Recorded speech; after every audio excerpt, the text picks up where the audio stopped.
எங்கள் அப்பா வந்து மூட்டை தூக்கி தான் என்னை படிக்க வச்சாரு. நீட் எக்ஸாம் பற்றி யாரும் பயப்பட தேவையில்ல. அதுக்கப்புறம் தற்கொலை பண்ணிக்க தேவையில்ல. எம்பிபிஎஸ் அப்படிங்கிறது பெரிய பெரிய ஆளு தான் படிக்க முடியும் அப்படின்லாம் இல்லை. டேலண்ட் இருந்தால் யார் வேணால் படிக்க முடியும்.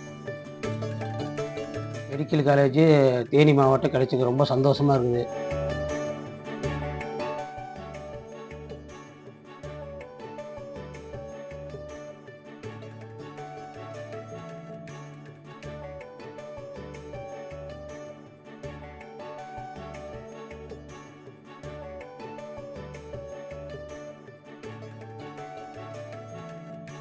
நாமக்கல் மாவட்டம் சிங்கிலிப்பட்டி கிட்டத்தட்ட நாங்கள் இருக்கேன்.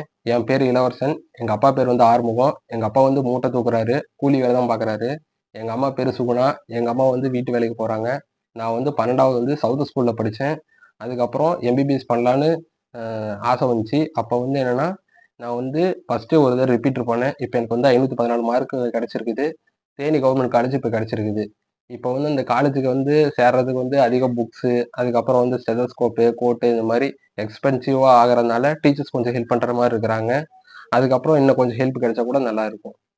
அதுக்கப்புறம் வந்து நான் ஃபஸ்ட்டு வந்து எப்போ வந்து எம்பிபிஎஸ் ஜாயின் பண்ணலான்னு ஆசைப்பட்டேன்னா, சின்ன வயசுலேருந்து கொஞ்சம் டாக்டர் ஆகலான்னு ஆசைப்பட்டேன். அதுக்கப்புறம் வந்து 12த்துக்கு அப்புறம் வந்து ஜுவாலஜி மிஸ்ஸு, அதுக்கப்புறம் கெமிஸ்ட்ரி மிஸ் வந்து நீ ட்ரை பண்ணு, உனக்கு டேலண்ட் இருக்குன்னு சொன்னதுக்கப்புறம் திரும்ப ஒரு வருஷம் வந்து கஷ்டப்பட்டு ட்ரை பண்ணனால எனக்கு வந்து இப்போ வந்து தேனி மெடிக்கல் காலேஜில் சீட்டில் வந்து கிடச்சிருக்குது. இப்போ வந்து நீட் எக்ஸாம் பற்றி யாரும் கவலைப்பட வேணாம். ரொம்ப கஷ்டம்லாம் நினச்சிருக்காங்க, அப்படிலாம் இல்லை. அதுக்கு வந்து கொஞ்சம் ஈஸியாகவே டெக்னிக்கலாக இருக்குது, எப்படி ஈஸியாக மார்க் வாங்குறது அப்படின்ட்டுன்னு. எங்கள் அப்பா வந்து மூட்டை தூக்கி தான் என்னை படிக்க வச்சாரு. எங்கள் அம்மா வந்து வீட்டு வேலைக்கு போனாங்க. நீட் எக்ஸாம் பற்றி யாரும் பயப்பட தேவையில்ல. அதுக்கப்புறம் தற்கொலை பண்ணிக்க தேவையில்ல.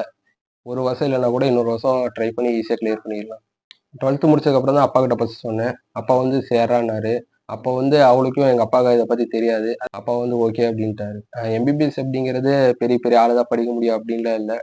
டேலண்ட் இருந்தால் யார் வேணால் படிக்க முடியும். எம்பிபிஎஸ்க்கு அப்புறம் தான் பிஜி பண்ணிட்டு கார்டியாலஜி பண்ணலான்னு இருக்கேன்.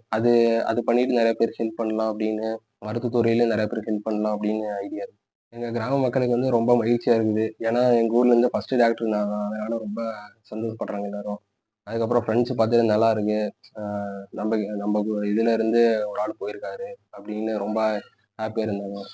அதுக்கப்புறம் படிச்ச அண்ணாக்கிட்டையும் சொன்னேன், இந்த மாதிரி வேலையில் இருக்கிற அண்ணாக்கிட்ட. அவங்களும் சூப்பர்ரா அப்படின்னு. நான் சின்ன வயசுலேருந்தே இப்போ மூட்டை தூக்கி தான் வெளியில் வேலைக்கு போயிட்டு இருக்கிறேன், விவசாய தோட்டத்து வேலைக்கு. பையன் நீட் பரீட்சை எழுதுறேன்னு சொல்லிட்டு இருந்தேன் அப்படி. அதனால் பையனோட ஆசை என்னமோ அது நான் படி பரீட்சை எழுது அப்படின்னு சொல்லிட்டேன் சார். அதுக்கப்புறம் நீட்டுக்கு பரீட்சை எழுதி 514 மார்க்கு எடுத்து தேர்ச்சி பெற்றுட்டா இருக்கு. அப்படி மெடிக்கல் காலேஜ் தேனி மாவட்டம் கிடைச்சிக்கு ரொம்ப சந்தோஷமாக இருக்குது.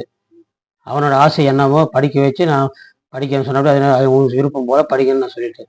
ரொம்ப சந்தோஷமாக இருக்காங்க. மாவட்டத்தை சிங்கிலிப்பட்டியில் ரொம்ப இளவரசர் டாக்டர் ஆகணும்னு எல்லாருமே ரொம்ப சந்தோஷமாக இருக்காங்க. செய்திகளை உடனுக்குடன் தெரிந்து கொள்ள உடனே சப்ஸ்கிரைப் பண்ணுங்க.